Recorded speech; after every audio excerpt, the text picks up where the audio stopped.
almost whipped it off his toes. Lovely stuff.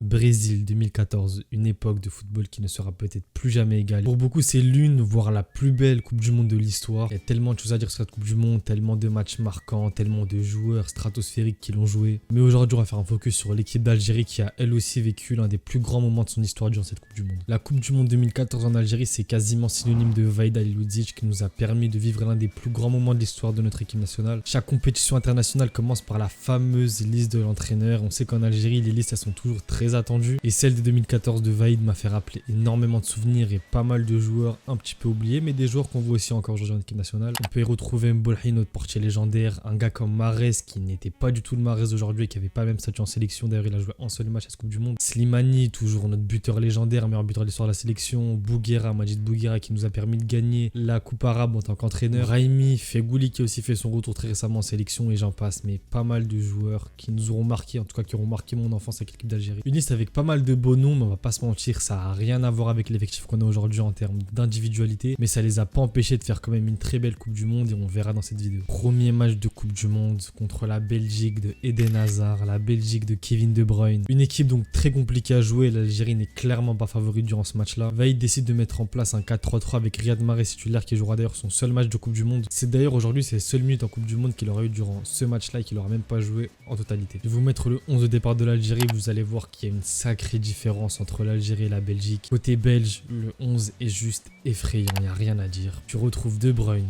Hazard, Lukaku, des mecs comme Compagnie, de quoi faire très peur aux joueurs algériens. Première grosse occasion côté belge avec un boulet de canon de la part de Fellaini. Mais c'est 2 minutes après que le match va prendre une autre tournure complètement avec une faute de Vertonghen sur Fegouli, ce qui permettra à l'Algérie d'avoir un penalty.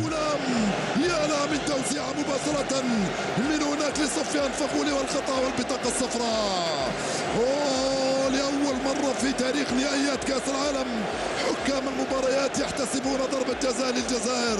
Numéro 10 dans le dos, il prendra Courtois à contre-pied et permettra à l'Algérie de mener contre les Diables Rouges lors de leur premier match de Coupe du Monde.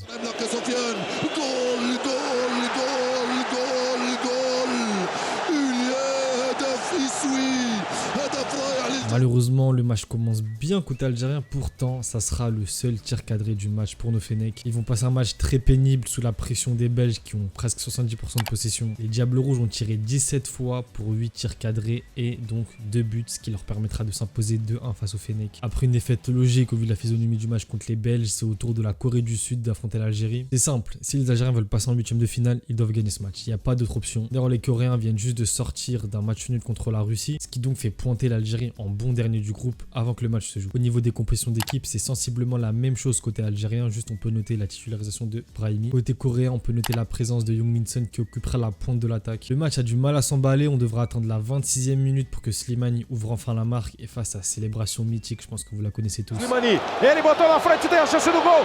Tem muita chance do gol! Gira! 1-0! Un but qui en amène un autre. 2 minutes après, l'Algérie va marquer sur corner sur une tête puissante de Halish. Djabou, Argélia vai pro campo de ataque e o gol! Ter visto o zagueiro se aproximar. Décidément, la défaite face au Diable Rouge a piqué l'ego des joueurs car la première mi-temps se termine à 3-0 pour l'Algérie avec un dernier but de Djabou qui s'est trouvé seul au point de pénalty. Sobrou de novo no artilheiro. Que bolão! Place à la deuxième mi-temps, à peine de retour, un but de Minson pour un petit peu calmer les ardeurs algériennes. L'Algérie va alourdir le score 2 minutes après sur un but de Yacine Brahimi qui va permettre aux siens de vraiment souffler cette fois. Tocou no meio, boa bola, Fegouli, pode pitar um golaço! Le match se soldera sur un 4-2 en faveur des Algériens, ce qui permettra aux Fennecs d'avoir une vraie bouffée d'oxygène, surtout que la Russie a perdu son match contre la Belgique. Troisième et dernier match de cette phase de poule contre les Russes qui ont perdu contre la Belgique et qui ont fait match nul contre la Corée du Sud. Peut-être à cause de la pression ou de l'enjeu, les Fennecs craquent dès la 6e minute sur un centre, tête, but pour les Russes.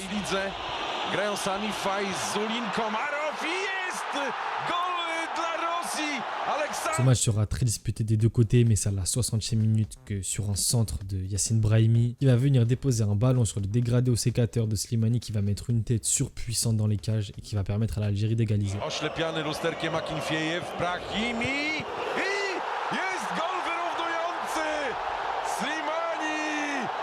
Bon, maintenant que l'Algérie a son billet pour les huitièmes de finale, place au match, peut-être l'un des matchs les plus légendaires de l'histoire de l'équipe nationale. Un deuxième match légendaire, Algérie-Allemagne, dont le premier qui était le match de la honte, le fameux match de la honte. Sincèrement, cette Allemagne-là de 2014, c'est une équipe que t'aimerais pas affronter même dans tes pires cauchemars, faut dire la vérité. Ce match, c'est l'un de mes pires et de mes meilleurs souvenirs avec l'équipe d'Algérie parce que j'étais assez jeune au moment où c'est déroulé. On va pas se mentir qu'avec le recul, avec les souvenirs, on peut que respecter les joueurs qui ont vraiment respecté le maillot pour le coup. Ils ont vraiment mouillé le maillot, surtout contre cette Allemagne-là. L'Allemagne 2014, c'était n'importe quoi. Je pense qu'à cette époque, juste le fait de ne pas se faire humilier contre cette équipe-là, c'était déjà un exploit. Bon, on a assez parlé, maintenant place aux compositions d'équipe. Et côté allemand, il y a vraiment de quoi effrayer toutes les nations du monde. À part le mot effrayant, j'ai rien d'autre pour qualifier cette équipe. C'est une équipe d'opération spéciale, c'est une équipe d'élite. Tu retrouves des noms comme Ozil, comme Neuer, comme Müller, comme Mertesacker, Philipp Lahm, Toni Kroos, enfin bref, que des noms. Vraiment, c'est une équipe, tu la crois sur FIFA à l'époque. T'as juste envie de quitter avant même que le match commence. Côté algérien, on connaît l'effectif déjà, on se bat pas avec les mêmes apps sur le papier, mais la réalité du terrain est toujours différente. Sincèrement, fallait pas être algérien et cardiaque durant ce match-là parce que les occasions des deux côtés, c'était du en veux-tu en voilà. Je vais pas tout mettre parce qu'il y en avait vraiment énormément, c'était un match très disputé. D'ailleurs, c'est l'Algérie qui va ouvrir le score dès la 16e minute sur une tête plongeante de Slimani, mais malheureusement, le but sera hors jeu.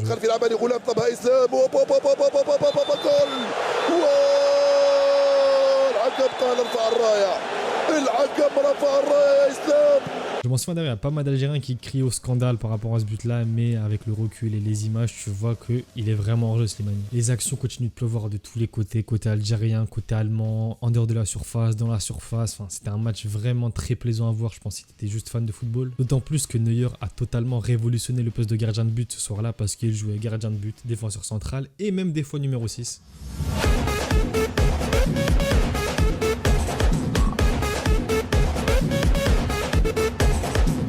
En face de lui, il y avait un autre client très sérieux ce soir-là, c'était Raïs Mbolhi qui te sort encore un arrêt somptueux à la 40e minute et qui t'en fera pas mal des arrêts comme ça durant le match. Mi-temps, toujours 0-0, mais tu sens que le match tient vraiment un filet, que les deux équipes sont en train de se donner une guerre totale, une guerre de football. Mais dès le retour des vestiaires, dès la 48e minute, Moustapha qui se retrouve au-dessus de tous les défenseurs algériens, qui met une tête, mais il y avait monsieur Raïs Mbolhi qui était impérial ce soir-là, qui a fait un arrêt pas très compliqué, mais c'est un arrêt important à faire.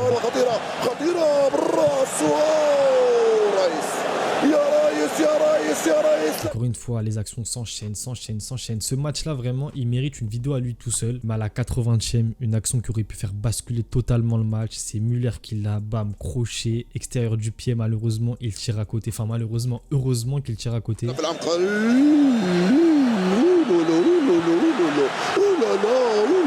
Il aurait pu tout simplement éjecter les Algériens à 10 minutes de la fin et presque détruire tout espoir de revenir au score. Sincèrement, déjà, on est sur un exploit. Être en prolongation, avoir tenu 90 minutes contre cette Allemagne-là de 2014, surtout connaissant le passé algérien, le passé proche avant 2014, c'est vraiment un exploit. Malheureusement, mentalité allemande oblige. Dès le retour des vestiaires, ils punissent.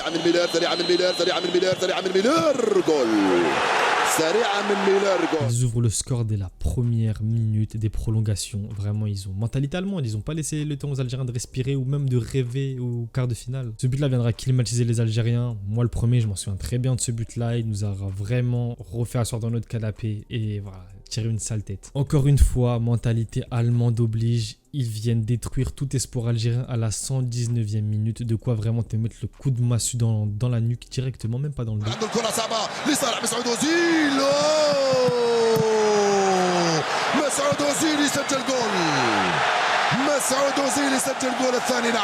Mentalité allemande d'un côté, fierté algérienne de l'autre. Les Algériens vont quand même mettre un but à la 120e.